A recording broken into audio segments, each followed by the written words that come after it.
you awake? I thought I heard you get up. Yeah, I'm awake. Sorry, I just can't sleep. Are you thinking about him? Yeah, a bit. You should get back to sleep, my love. I'm fine. No, it's okay. What else is on your mind? I don't know. It seems weird, but I had one of the most vivid dreams of my life. I saw a fox on a snowy mountain, just looking confused and worried. Those eyes. I can't get those eyes out of my head.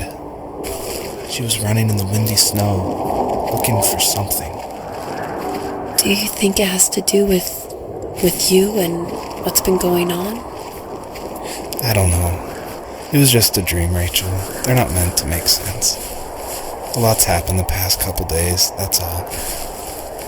Well, if you're not going to sleep anyway, you should tell me. I want to hear. All right.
So, not far from her home, she followed that path to something unexpected.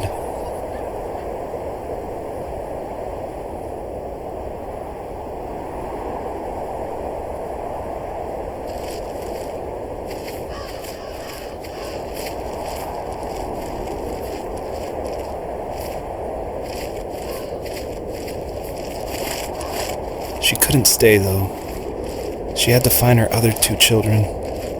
So she took that path. She followed it towards something ancient. Something with answers.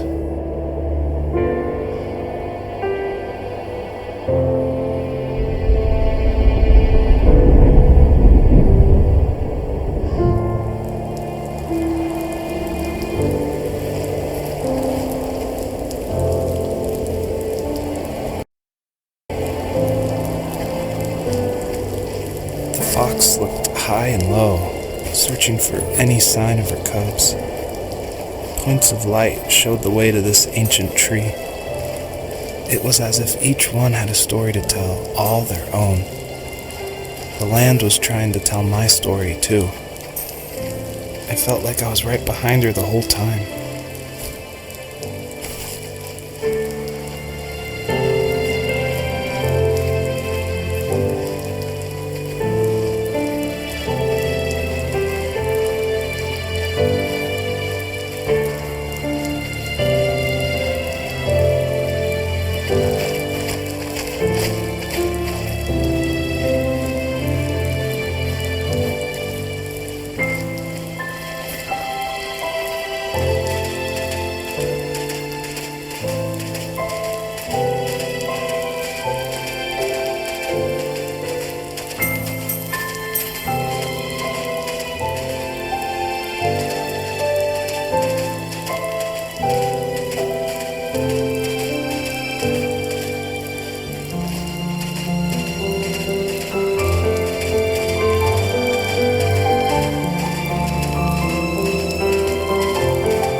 Usually those kids would leave me alone, but somehow they could tell I was different.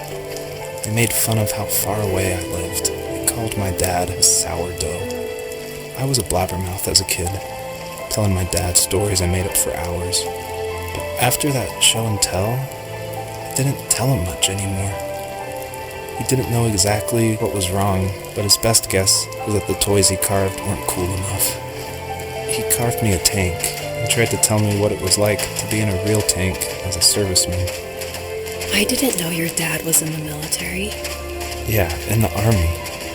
The sad thing is that I'd pretty much forgotten until just now. There's so much I still don't know about him. I'm sorry. He knows how much you love him. You're going to see him again soon and have some closure, I'm sure.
older I got, the more I withdrew. I asked myself why talk to any bad idea of leaving home and drawing blueprints started my career. I found a lot of solace in that. I'm not surprised, but I did the same thing, you know? There's something special about having a place to call your own. And now look at us. Well, if you count renting in an overpriced city. It's as close as we can get for now.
Do you remember what my dad did for a living?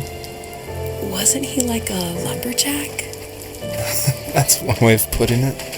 If wood was a canvas, then a carving knife was his paintbrush. Even after working a 50-hour week, even after his hands were more splinters than skin, he would bring home the nicest piece of Alaskan weeping cedar and make me toys. That wooden train was the first toy I can remember, and I loved it. I just knew from a young age I was going to be a lumberjack, like my father.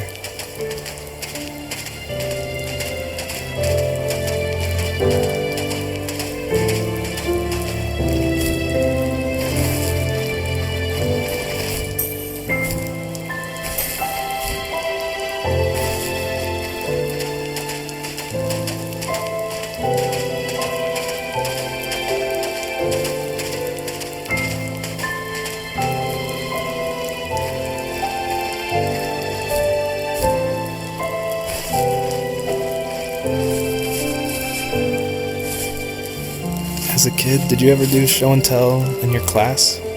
Yeah, I think I only did it once, when I was in the 4th grade. You know how my life was around then. I wanted to show my class what helped pass the time and distracted me, so I brought a dozen paper cranes I had made. I think I told everyone how badly I wanted to be a bird and fly, embarrassingly enough. Don't be embarrassed. Every kid wants to fly. For me, it was another toy from my dad, a wooden boat. I remember guarding it so carefully in my hands as I walked into class. When I sat down, a group of boys immediately made fun of it. They asked which trash can I found it in, or why an ugly log was my favorite toy. When I got up, I didn't even want to tell them my dad had carved it. I said it was a joke gift my friend had given me. Kids can be so cruel. Some of them are. I shouldn't have let them get to me, but it did. It's amazing we bounced back at all.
My teenage years were full of sketching, angst, and trouble.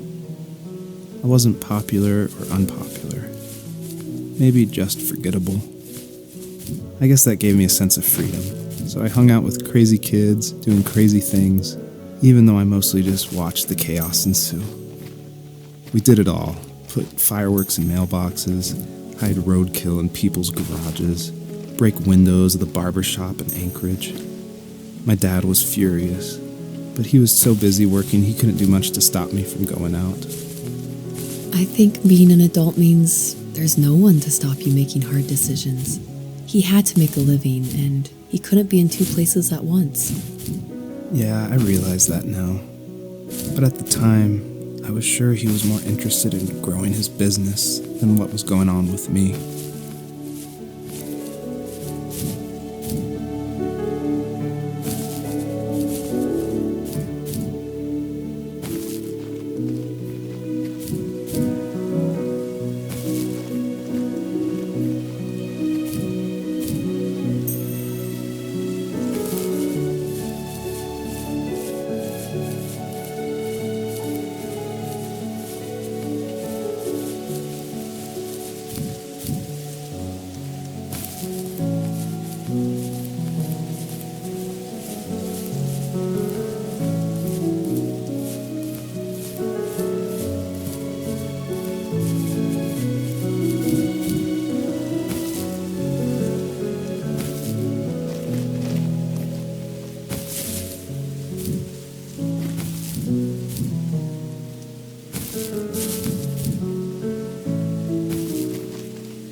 He was working another late night, and my friends were over, saying how bored they were and how they had come all the way out to my house for nothing. One of them mentioned how that old, ugly beyond belief truck was still in the garage, and how we should take it for a spin. I was only 15, so I kind of fought it for a while. The next thing I knew, we were careening around the mountain path, rocks spitting onto the sides of the cliff, while my dad's cringeworthy bluegrass blared out the speakers. I drove while my friends were in the back of that yellow and purple truck, throwing beer bottles and trash at anything remotely interesting. Felt like I was soaring in the air with borrowed wings. But all good things have endings. A cop outside of Eagle River pulled us over after he saw us in a bottle rocket into someone's yard. What followed was a long night of talking to disappointed adults and feeling smaller than ever.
friends would laugh about that night and talk about how crazy it was, and I laughed along, pretending it didn't bother me.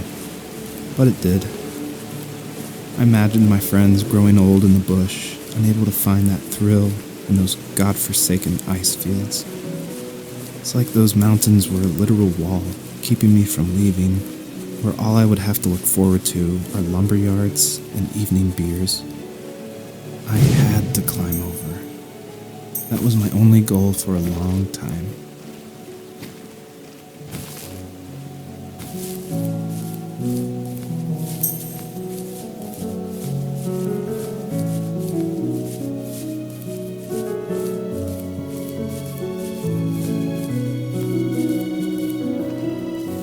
If there was some way I could take my love of drawing and turn it into a way of escape, nothing would make me happier.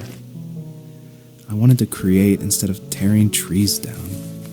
I wanted to move to the lower 48, not because I hated it there in Alaska, but I hated the idea of it. It's like all of that spite inside me had created this monster which followed me around my whole teenage years. I put so much energy into doing what others didn't expect of me. Why did I do that? There's one fact you're forgetting, though. If you didn't have that fire in you, we probably would have never met. You're absolutely right. Maybe the destination is all that matters in the end. But then why am I awake? Why am I seeing this fox go on her journey? And why can't I stop thinking about my dad?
pieces of a shed and car long left unused.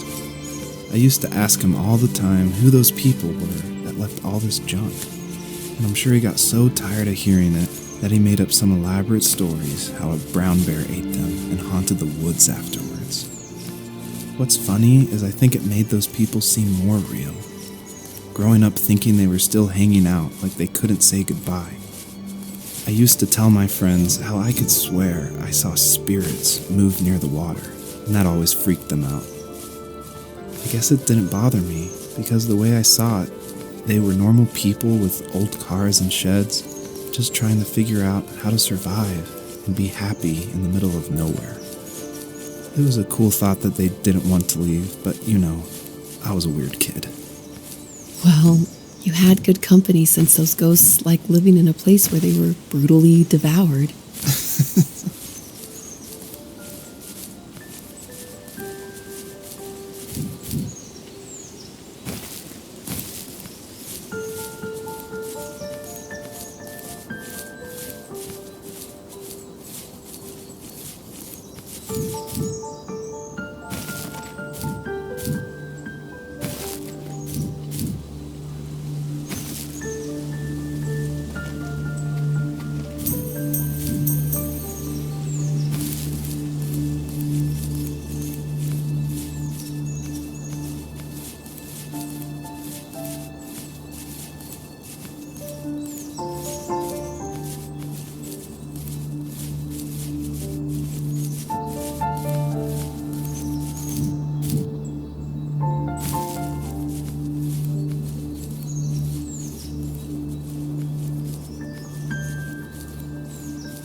Even at my most distant, at the times when I detested him the most, he kept reaching out. For a year straight, he asked me every week when we were going camping. I thought he was just dense. Eventually, to shut him up, I agreed. We carried out the worn lawn chairs from the garage and set up a cinder block campfire at the site we had always used behind the house. We walked down the mountain path, talking in the warm sunshine we only got a couple months of the year. Those 3 obsidian rocks shimmered alongside the shore, almost like sparklers pressed against a dark window. I'll never forget that wet stone on my feet, or how those massive mountains looked even bigger in the lake's reflection. I felt small, but grateful. As the sun set, my dad found something I hadn't seen for a long time. The tree where I'd made my first carving when I was 6. I hadn't even carved it. My dad had helped me, but I still called it my tree. Something about seeing my name there made me open up, and we talked about everything that night in that old camouflage tent. I told him how much I loved sketching and design, and how it would be a dream to study architecture in Seattle. I told him how I didn't get along with my friends much anymore, but that I didn't mind being alone. He told me he was there for me, and he joked that if all he had to do was write my name on a tree to finally get me to talk, he would have left me carved logs with novels on them in front of my room every morning. I don't know why it took me that long to realize it, but it was then I knew how much he had sacrificed for me.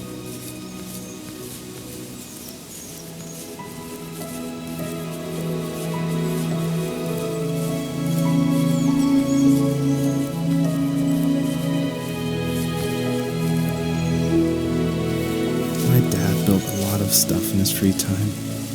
If he wasn't watching fly fishing or reading Tom Clancy novels, he was carving something. He made tons of birdhouses.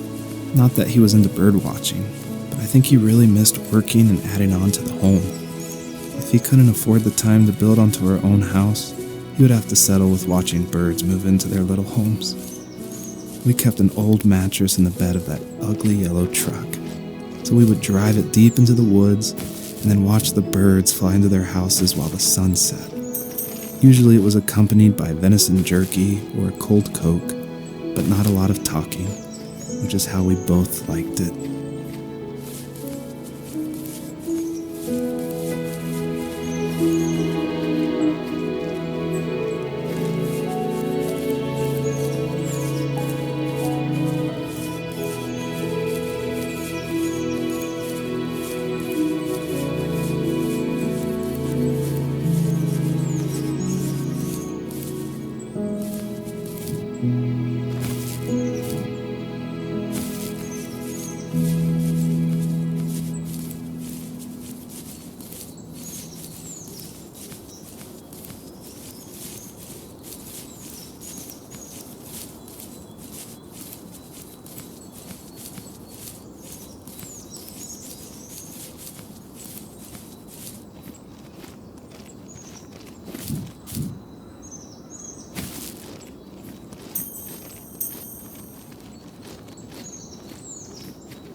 we were happiest underneath the evergreens.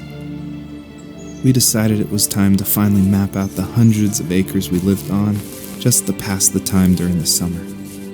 He was only free in the evenings, so I would spend the day wasting time on dial-up internet and sketching, and then we would rush into the woods, pen and map in hand, before evening fell. Sometimes, the aurora borealis would cast a cold green glow on the mountainside, and we would finish our route underneath a twilight sky. Sometimes I was lonely during those summer days, but there was comfort in the routine. A lot of teenagers aren't looking for the daily grind, though. There's nothing wrong with wanting to get out, to leave your childhood home. You wanted to progress, to make something of yourself. Yeah, you're right. That house. I'm sure it's the same as how I left it. But then why does it feel so different? I doubt you're the only adult to have looked back and asked that question.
The perpetrator stood nearby, unfazed, like nothing was wrong. My dad is dead, and he's never coming back, Rachel. I can tell you these stories, but I can never reminisce with him again. He can never hold a grandchild that we'll probably never be able to have. I can never talk to him again, and I'll never be able to say I'm sorry for everything.